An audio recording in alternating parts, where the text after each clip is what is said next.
Thanks for tuning in to the Underground Queens Radio.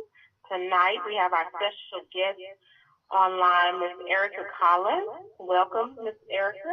Hi, how are you? Hi. Thank you for having me on your show. Thank you for being on the show. We're glad to have you. And just to give our audience a little bit of your background, you were the first Miss Plus America in New York, right? Yeah, you dug that one up. Yes, I was. I was the first Miss Plus America in New York City. Right. Mm-hmm. And you're also an author, a professional speaker, an educator, a media host, personality, an actress, an international brand ambassador, an entrepreneurette. What do you not do? What do you don't do?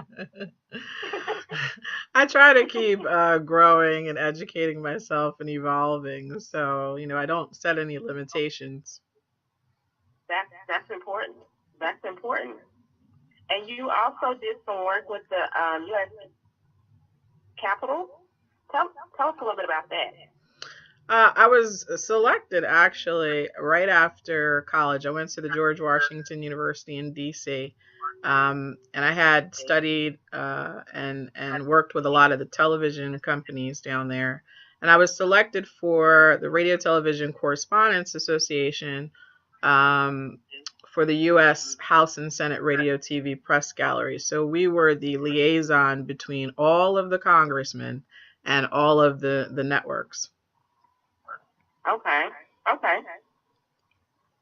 So our topic tonight, we're talking about the spirit of entrepreneurship, but specifically in your case, talking about confidence, color, and curve, and some of the barriers that, as women of color, especially women with curves, that don't meet the standard or status quo image in the professional arena, no matter what industry you're in, how you broke through those barriers.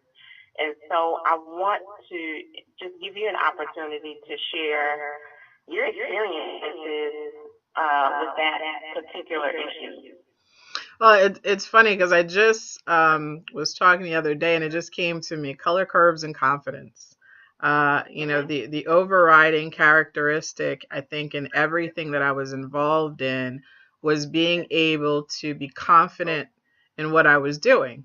So that entails education. It entails a lot of self-talk and building yourself a support system.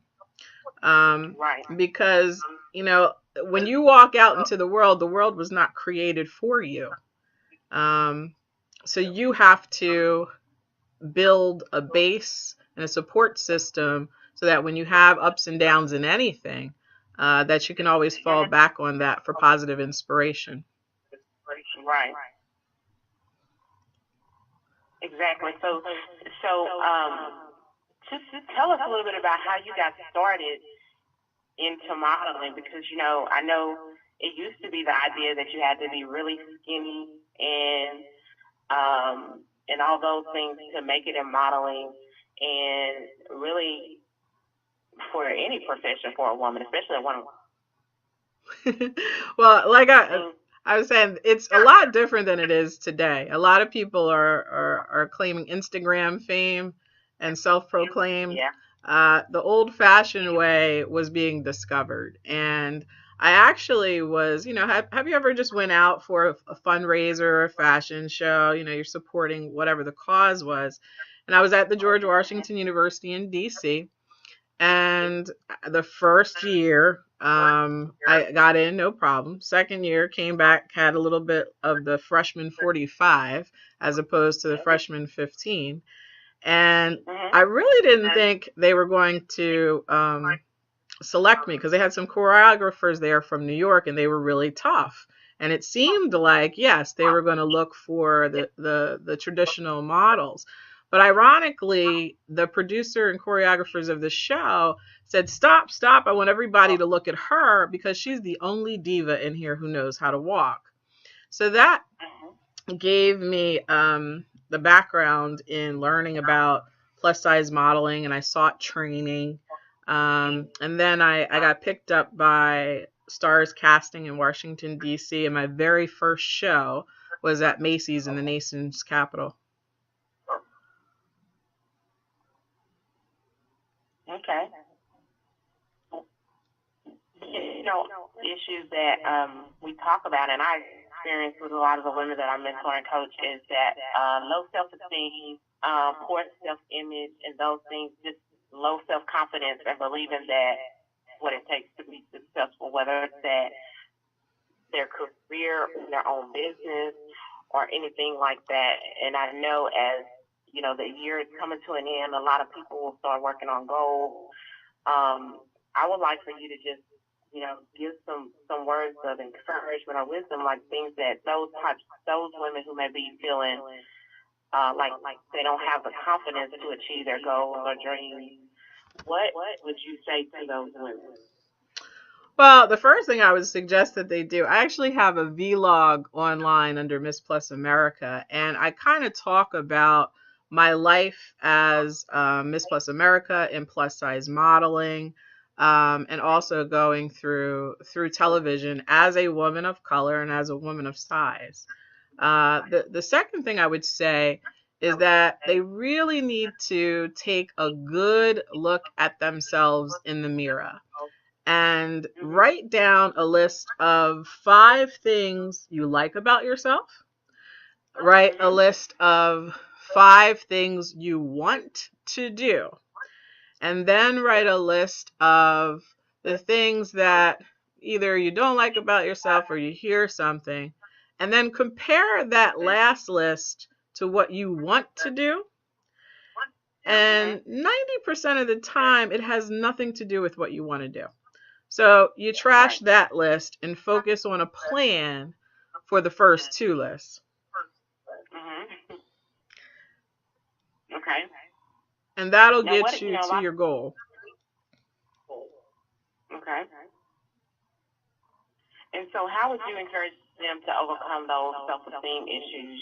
That's one of the major issues for anyone that's trying to do something different and step outside of their comfort zone, is believing that they have what it takes.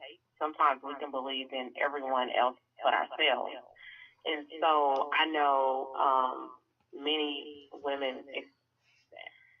Have you ever experienced that? Did you ever have that issue?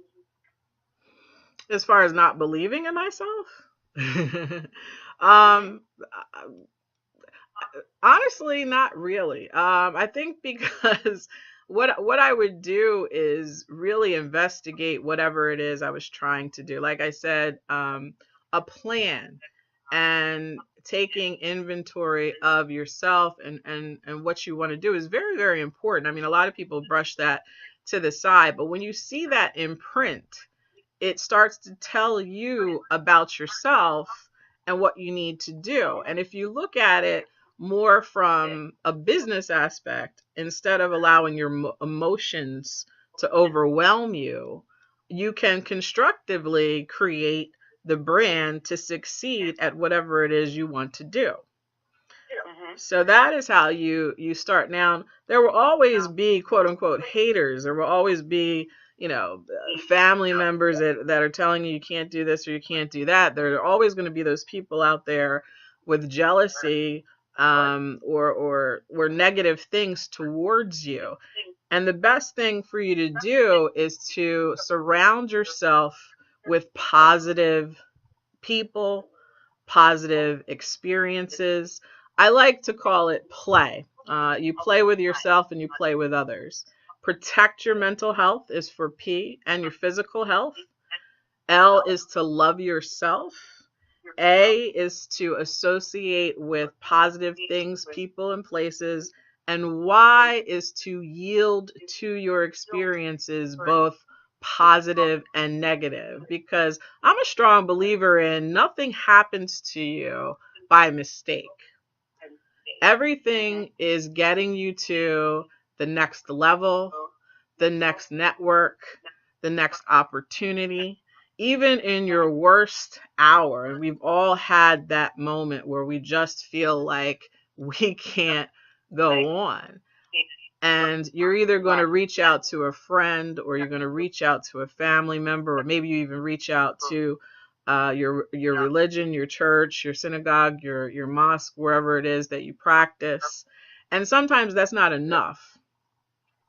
So you really have to find out what it is in your emotional and mental process that is holding you back, and start to really focus in on how to fix and manage that in order to move forward. Right. And so you also operate a nonprofit called Queendom and Kingdom Transformation Foundation. Tell us a little bit about that. Well, we started last year, and the first program was actually a book empowering kids with healthy eating habits. I had a stint in the specialty food industry. And what I started to realize is that during my generation, we weren't really taught how to eat properly. We had the presidential, exercise thing for maybe a week or so, and that was pretty much it. You really need to make a lifestyle change, and it needs to be taught as early as possible. I mean, now we're looking at so many children with diseases, that cancer, diabetes, in overwhelming numbers that we didn't have before. And the question is why? And the next question is, what can we do about it? So I wrote a children's book. It's available at Barnes and Nobles. It's also available on Amazon. It's called Eric and Ruby's Healthy Juice Stand. It is in English, Spanish, and French. It also has teaching material. So essentially, you can actually make it a week-long project, or have it for a day, and really encourage and empower kids to live healthier lives. Okay, so the book is on health, body, and it also talks a little about entrepreneurship, right? Yes, because it's a healthy juice stand, similar to a lemonade stand. It's actually showing teamwork. It's about a boy and a girl working together. It also talks about advocacy, because I don't want to tell too much about the book, but the kids go down to Washington, D.C. to really tackle these issues. And they end up meeting the President of the United States at the end. Okay.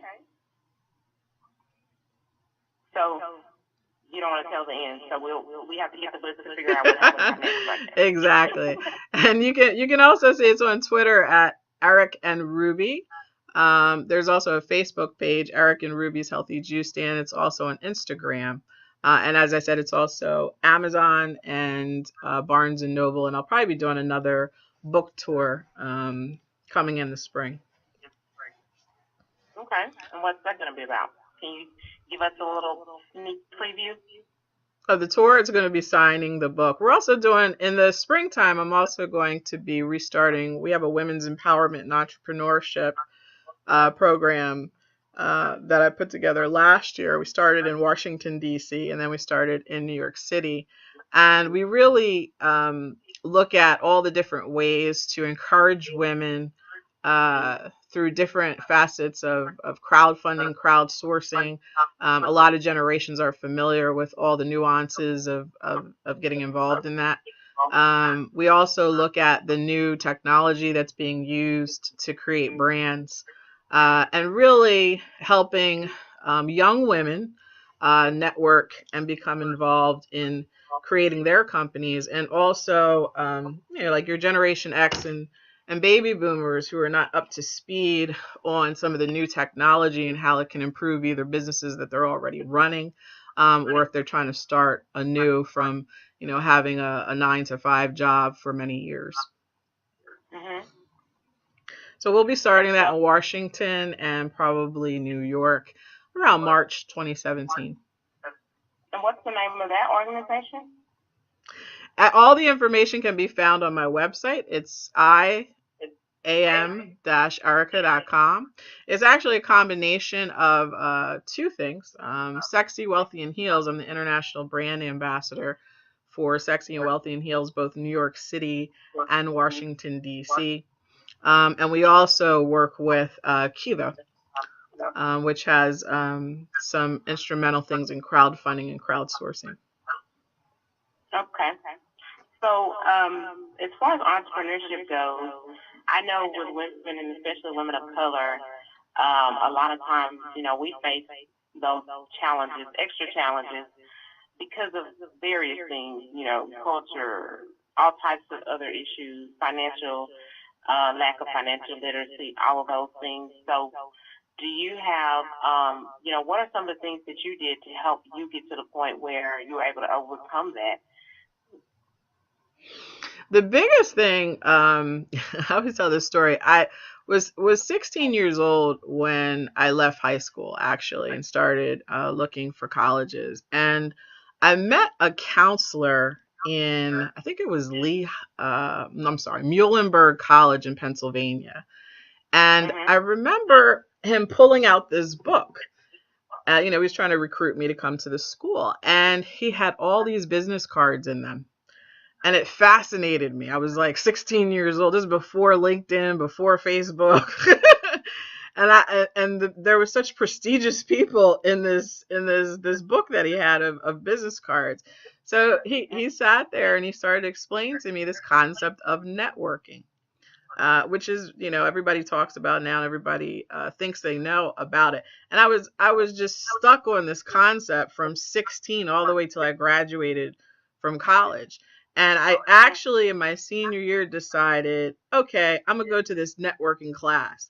And when I got in there, they started drawing these bubbles on the board: family, friends, associates, and really giving you, again, here we go, with the plan, the map, the lists, on how to tackle this networking and how to make it work for you.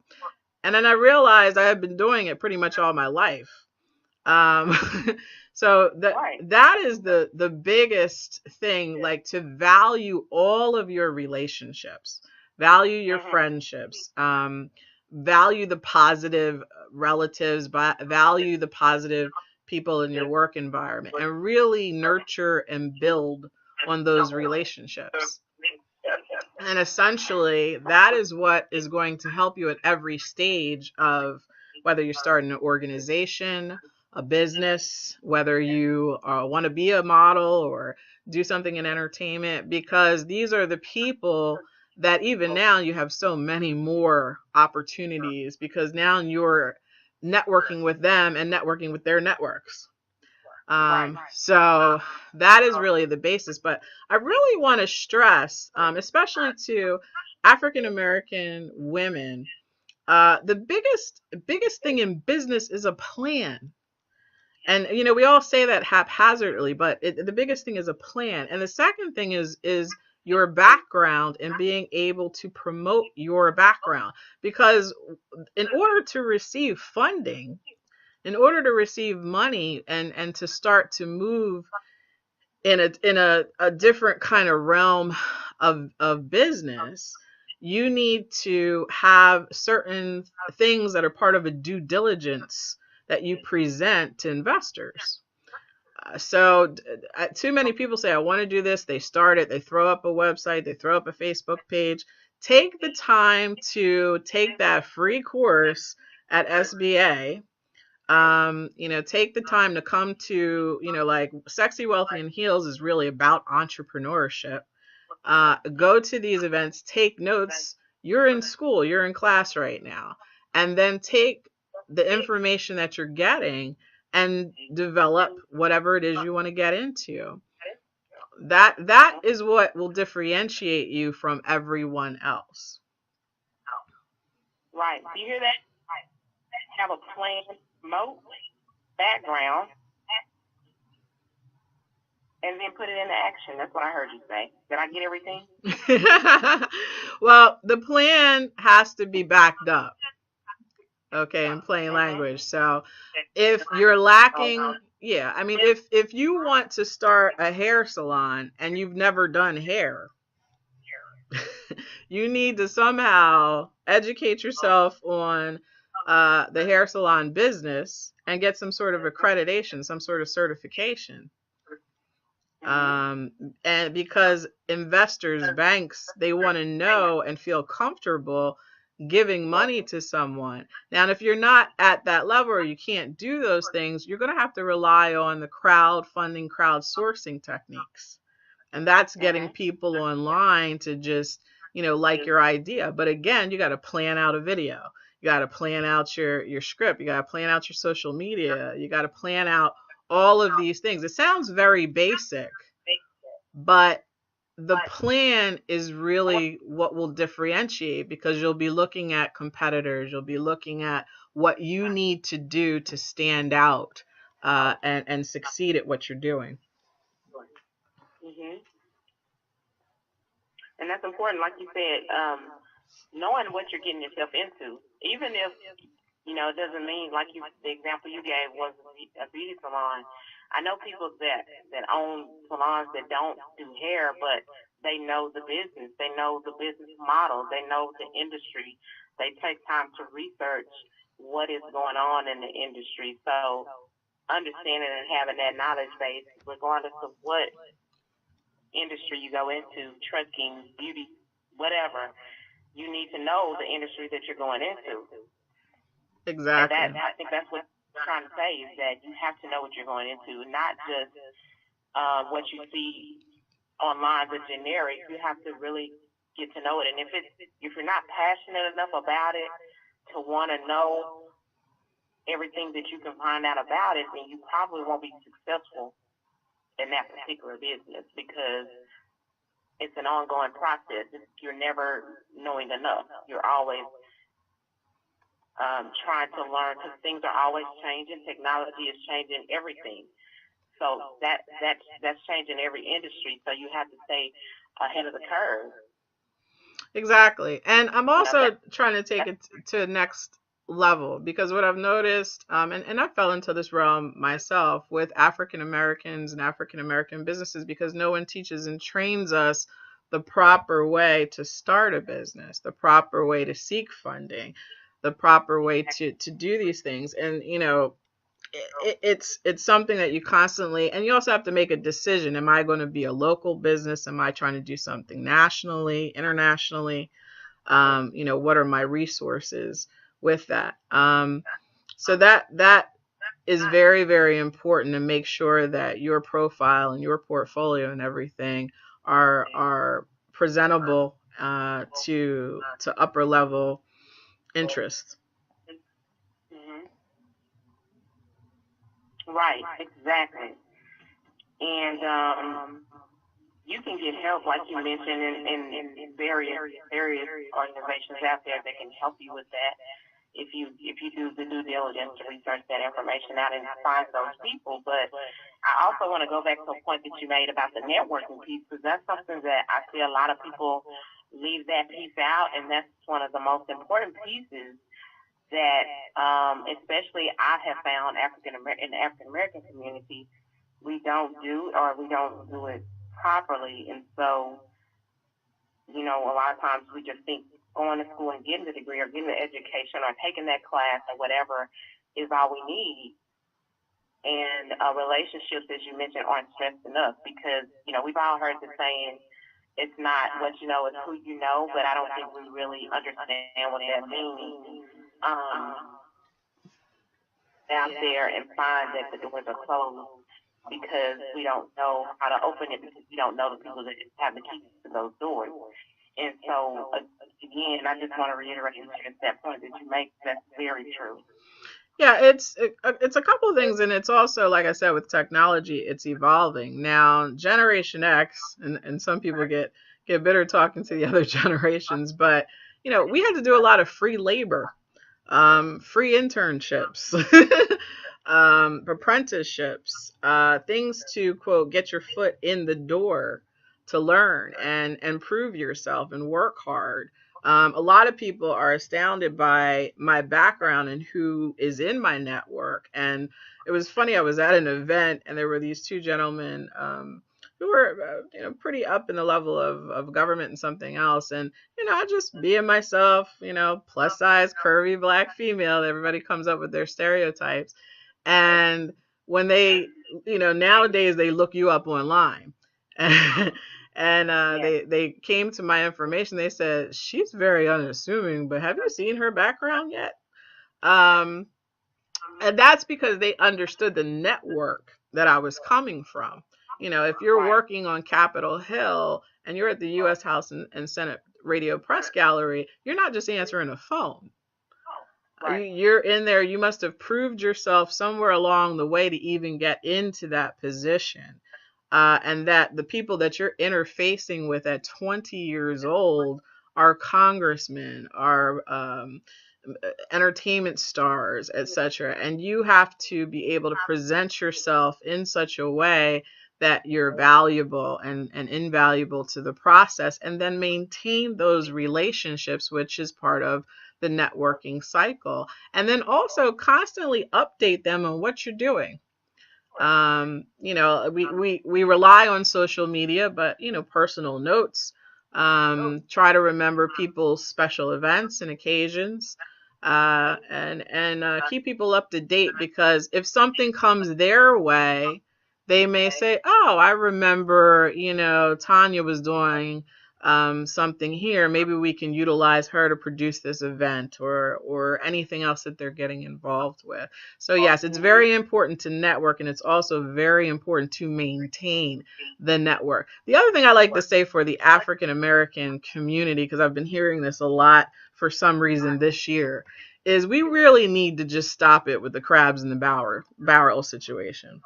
So it's an expression that everybody uses, and it's not just in African American communities, it's in a lot of communities. We really need to support each other's goals, venues, and stop jumping to conclusions. Stop kind of pulling each other down from the barrel because somebody else wants to succeed. Because I've always been brought up with the concept that your job is to succeed as an African American with opportunity so that the rest can succeed with you. Exactly.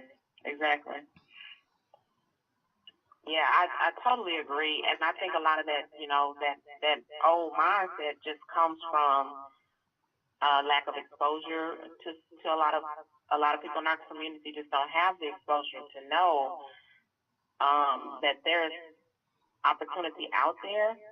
Mm-hmm. You do have to get out, but it's out there. Doesn't mean that you're not going to struggle. Doesn't mean you're not going to have challenges. Doesn't mean you're not going to face barriers, but there are opportunities out there. There are people out there willing to help you. There are women out there who get along and that empower one another. That because you hear that as well. Like black women can't get along with one another. All the negativity. There's people out there doing the opposite of all those negative cliches that we hear. And that's so important. That's so important, because once you start to really understand, when I started off saying that this world was not created for you, and because that statement is so true, they are able to manipulate you against each other. Exactly. Right. I never subscribed to the concept of colorism. I don't even really understand colorism. Maybe it's because I grew up in a majority white neighborhood, so there was no question that I was African American. But people who meet me start to, in the African American community, come up to conclusions that don't really exist in my mind. So we really need to get away from these institutional things that were created to divide us. And come together and empower ourselves and realize how much power we have. We are 322% of the growing business owners as African American women. And I think it's about 224% for Latin American women. That is a powerful number. And with women with curves, we are they love to say 67%. You might as well just say 70% of American women specifically. That is a lot of buying power.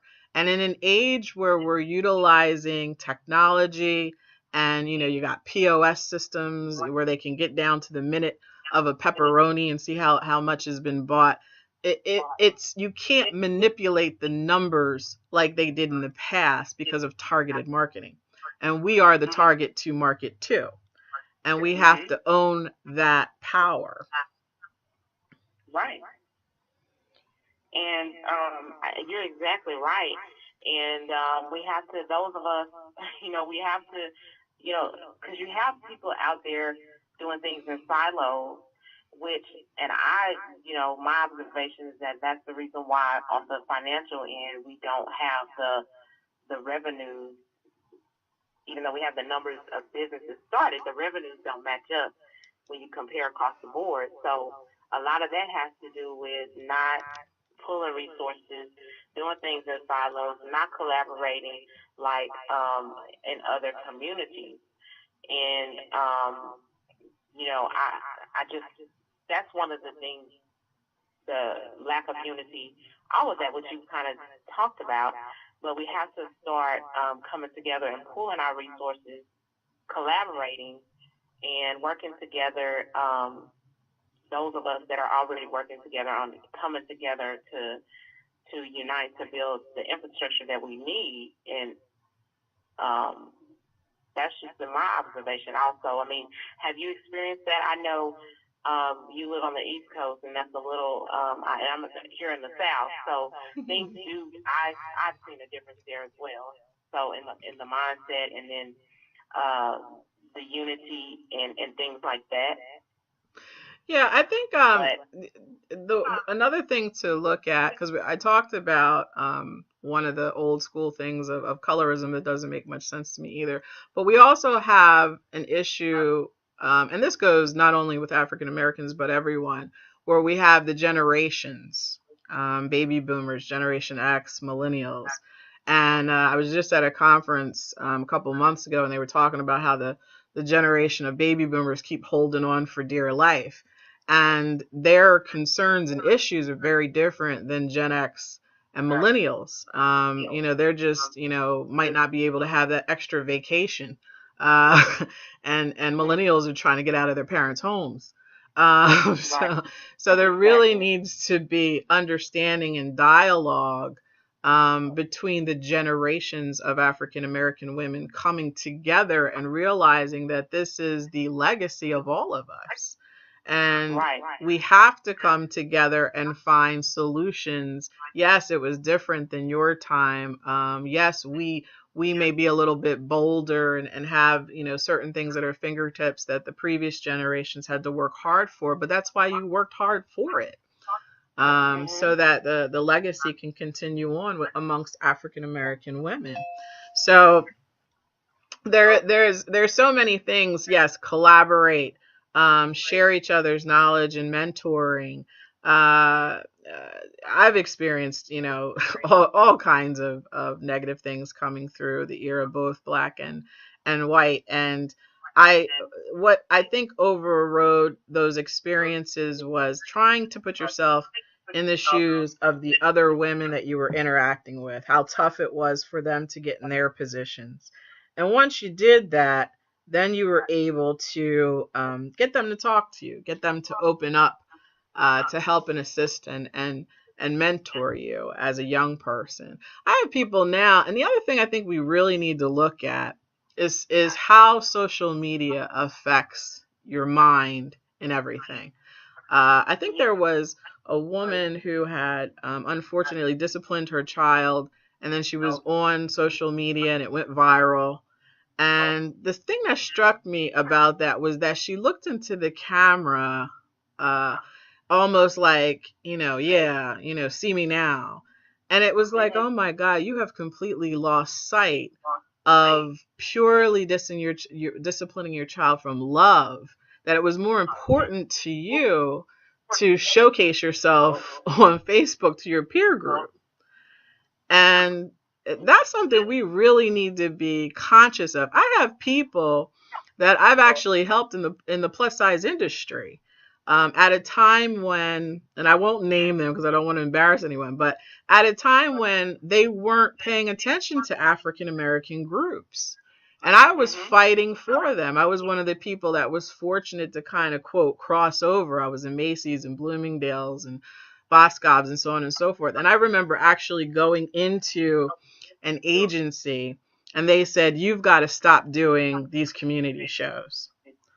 You've got to stop doing these, quote, Black shows. And I said, I'm not going to stop doing them. You need to include them in your fashion show.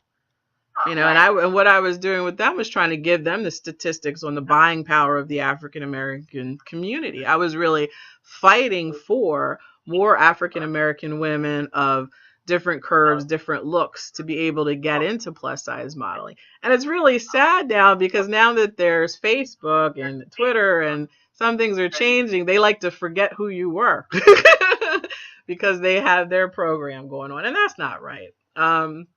Not just for myself, but for everyone.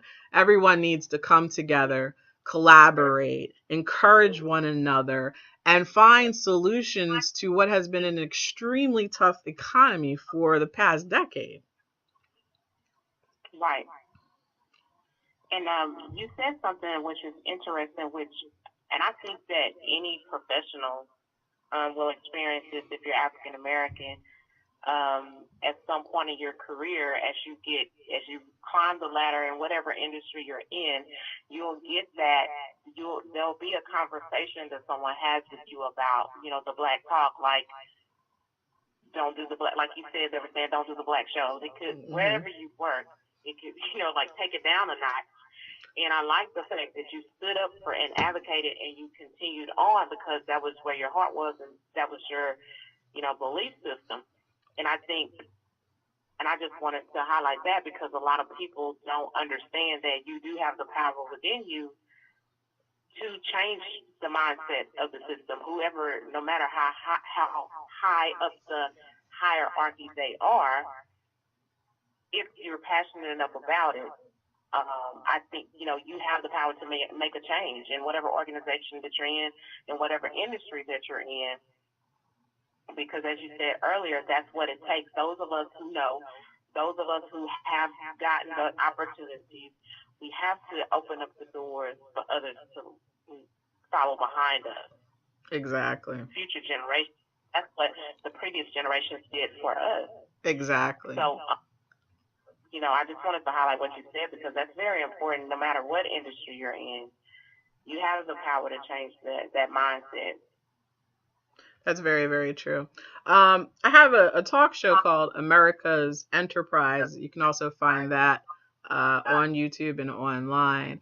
And another thing that I want to stress is for African American women, particularly with curves, and we were talking about self-esteem earlier, not to be afraid to go out of your norm, not to be afraid to go out of your comfort zone.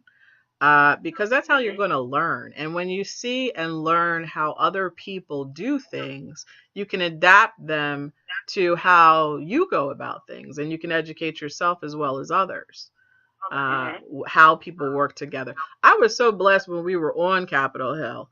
I was on the House side of Radio, Television, and Press Gallery. And the majority of that office were all women. And it was the first time and the only time that I have seen a group of women work together so well. They respected each other. They kind of did away with, they had titles and levels, but they kind of did away with it in treatment. Everyone knew what they were supposed to do. They reported, they did have a director they had to report back to. But there wasn't, it was a team spirit and a purpose and an initiative. And I took that with me wherever I went, that always look at the purpose, always look at the initiative. Don't get so caught up in the emotions and the surrounding factors of manipulation that causes women, causes African Americans to go up against each other. And if you can keep focused on that purpose and that mission and that initiative, and like I said, for myself, I was brought up, you got these opportunities, you got to bring the rest of the race with you. So yeah, I don't take those things lightly at all. People are sometimes surprised by that, but that was instilled in me very, very young. Yeah, because most people are surprised because they don't have the courage to do that. We have a caller on the line. Caller, are you there? Hello. Caller, are you? Yes, I'm here. Hi, who do we have on the line? This is Tanisha Brazil. Hi, Tanisha. Do you have a question? No, I just joined in, so I want to hear some more before I ask any questions, if that's okay. Okay. Okay. But Ms. Collins, you made a good point that I wanted to re-stress when you said, that they will try. They mean those people that like seeing the drama between African American women will try to separate you or try to cause that beef for whatever gain that they feel that they're going to get out of that, and that's been going on for historically for years. But like you mentioned, it's important that you don't fall for that. You have to. That's where your integrity comes in, your character comes in, and your loyalty comes in. You have to understand that it's going to happen and be prepared for it, and you don't have to take every opportunity that comes to you, especially if it goes against what your belief systems are. Exactly. Exactly. And the reason they're doing that is to control and manipulate you. You always have to look for, again, what is their purpose? We just had a tumultuous election season where things were spinning in all kinds of directions. And the master manipulator won.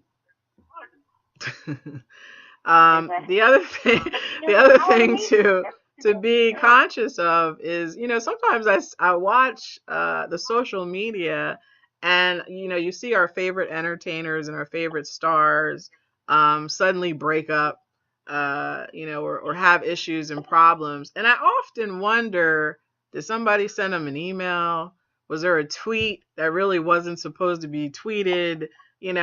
How this new technology is also manipulating and separating people who are vindictive. Like, I have a good spirit and a good heart. It just never occurs to me that somebody could be fake and phony online trying to manipulate you to do this or that, but it happens.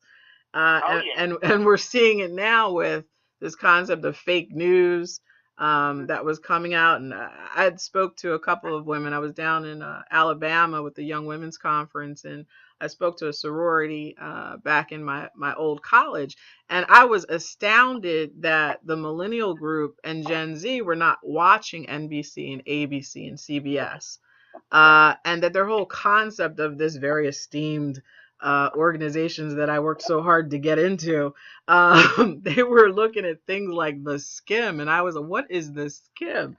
Because it had pretty branding around a news story. And I at that time, I said to myself, my goodness, this is a little dangerous, because people are forgetting that media and news is supposed to be a public service to the community. It is the same as the fire department, the police department. It is supposed to inform the public of issues that pertain to their community and their life of importance that are needed. And unfortunately, you have Fox, you got NBC. I worked for both. Somebody was laughing. They're like, how did you ever work for both stations? But, they have their spins. It's become a little too sensationalized. Yes, the media does do things that we have to be educated on too. But I'm starting to realize that we need a whole new education system for especially African Americans, but everyone, on social media, and find out what's fake opportunities, what's fake news, what's fake interactions, etc. Because I've been fortunate that I've been in media, I've been in technology, but a lot of people out here really don't know. And it can cause drastic problems in their business. in their families and in their friendships. So Exactly. it's definitely something to be aware of. Very true, because a lot of people have, this unresolved issues, whether it's their family, just within themselves personally. So, and then you have a voice, you have a platform, and it's like, I want the world to know that I'm mad, I'm angry, or whatever. And so people have taken that and ran with it. So, and people don't realize that social media is public information. And yes, I mean, it can be used against you in the law. It can be used against you in employment. It can be used against you if you're getting any type of public assistance. So just keep that in mind, when you're posting things. Have a purpose behind what you do.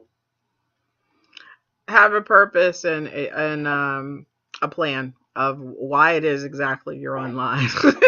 What is it exactly that you're trying? If it's just something for your family, you want to exchange pictures, great. If it goes beyond there, and just know that the minute you hit that button, somebody's got access to it if they really, really want it.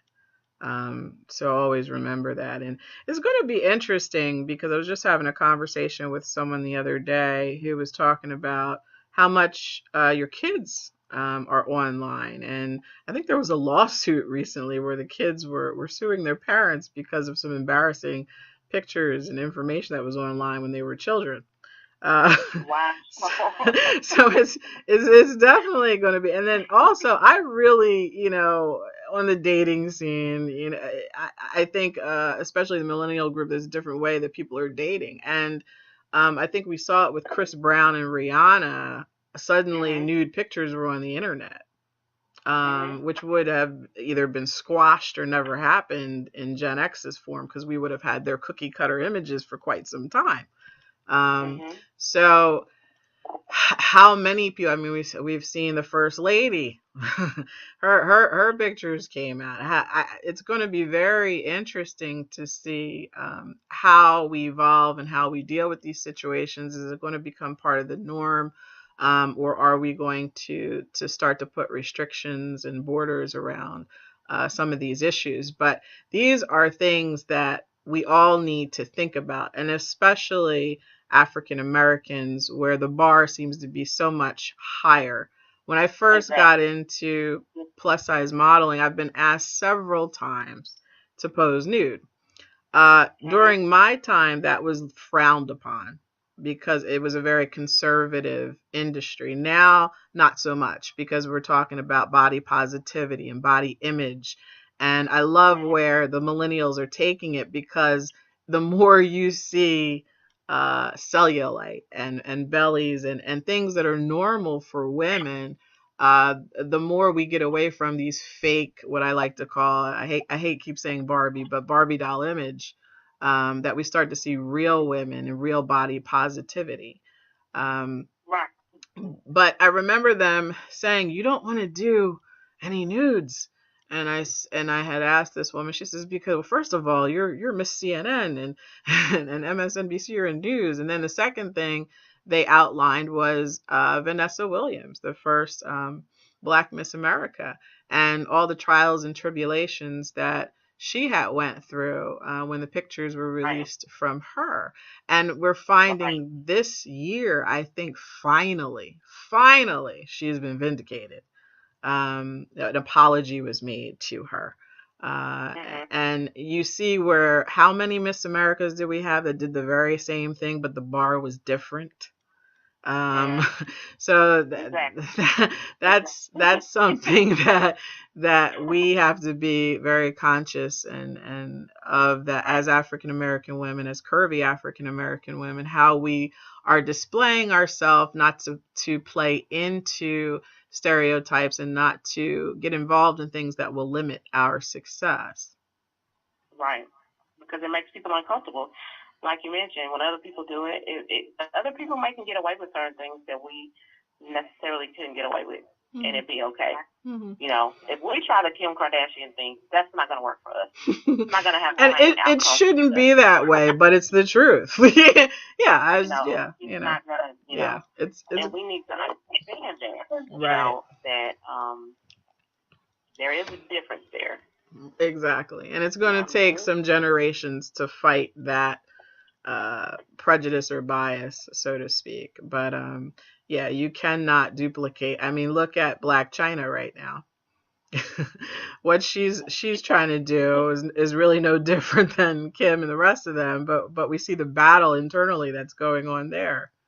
What's the difference? Exactly. She's black And and still they're her. Parisian. Right, right. But you know, I applaud her for fighting. Fighting the stereotypes. I mean, yeah, you know, fighting. I'm rooting for her. I'm rooting for her. But, but they giving her some problems. She can't have Kardashian. Isn't that your last name now? That's very interesting to me. We have so much more to offer, you know, a lot of us. And that's one of the things I was talking actually with a group of women about. That we have so much to offer, a lot of our brilliance and education and talents and skills that we have allowed society and everyone else to undermine them, while at the same time making profits off of them. But yet, when it comes to doing it for ourselves, there's always pushback, whether it's from ourselves or whether it's internal pushback or external. And so, you know, society is comfortable with us being in certain positions and using our talents and skills to help everyone else succeed. But when it comes to using those things for ourselves, there's you know, that's where the challenges come, and that's where you really have to dig deep. Exactly. Dig deep to really decide, you know, and bring power out and that confidence and that courage and that boldness, because you are going to have resistance. Exactly. And I like to call it, you know, I had a friend in Chicago and we worked together at MSNBC. And she was African American and we were going through some interesting times there. But I had introduced her to my personal network of friends, and a lot of them, because of where I grew up, happened to be white, males, females, different religions, different denominations. And she was shocked at the relationships that I had with them. And hi to all my friends out there. But she was shocked that they were so supportive, that they understood issues for African Americans, African American women, that they were protective, that they were vocal. And she was just astounded, like, where did I find these people? And I said, they didn't start out that way. I educated them about the trials and tribulations that African Americans go through. And, you know, I don't want to say that they were put through tests, but, you know, their friendships were tested. I wasn't the token black friend. I made you learn about Dr. Martin Luther King and Farrakhan and Sojourner Truth and Harriet Tubman and and everyone I could possibly think of. And I would express what would happen to me at work or in relationships or anything else. And then we'd sit down and have some serious discussions about it. And anyone who has humanistic feelings should be able to feel the pain of another person. And fortunately, over the years, these relationships developed into being some of my best friends. Some of them were silent fighters, and some of them were just, you know, supportive. But I think way too often, because of the lack of confidence with African Americans, specifically with African American women, with plus size African American women, we don't have those conversations because we're just so happy to be here. And you don't have to be. I mean, I do see women who are like that, where they're just so happy to be in the company of another race or another culture and be quote unquote accepted. And early on, I just accepted the fact that I was not going to be accepted. I was 5'9". I was African American in an all Jewish school district. So, and I wasn't trying to fit in. I just felt like, you know what, I'm going to be myself and educate people about the differences, and try to have discussion and dialogue and conversations. And that led me to being the first African American president of the class in junior high and high school. Right. And if You had a strong sense of cultural identity. yeah, and I have to say that, it comes from your family too. Exactly. I've been in schools now with African American kids and they don't know who Dr. Martin Luther King is, and I want to pass out. Like, okay, time to take you to the internet. But yeah, a strong sense of culture and a strong sense of identity. And not to say that everything was perfect. It was not perfect. And I had certain negative things that happened, but I pushed through them, and I kept focused on the purpose, and I kept focused on, you got the opportunity, make sure you do something with it and bring everyone else with you. Right. Cool. Well, thank you for joining us, Ms. Collins. Do you tell us again how our listeners can find you or get to know more about your work or your organization? Okay. The internet site is i-am-erica.com, like I'm America. I'm on Twitter at Erica Collins. Also, the book is at Eric Ruby Healthy.